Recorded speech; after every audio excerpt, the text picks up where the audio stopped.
रियासत केरला के chief minister P Vijayan की काफिले की 5 गाड़ियां एक सड़क हादसे का शिकार हो गई। चीफ मिनिस्टर पी विजयन को ले जाने वाली कार को भी नुकसान पहुंचा, ताहम किसी के जख्मी होने की कोई इतला नहीं मिली। यह हादसा वमनापुरम पार्क जंक्शन पर उस वक्त पेश आया जब काफिले में शामिल गाड़ी पायलट ने एक खातून की तरफ से चलाए गए स्कूटर से टकराने से बचने की कोशिश के दौरान पेश आया। आईनी शाहिदीन के मुताबिक एमसी रोड से अटंगल जा रहे था। स्कूटर सवार खातून दाएं जानिब मुड़ने की कोशिश कर रही थी कि पायलट गाड़ी हादसे से बचने के लिए अचानक ब्रेक लगा दी।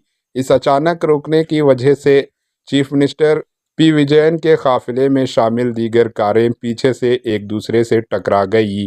हुकाम वाक़ई की तहकीकात कर रही है। Bureau report, HN news.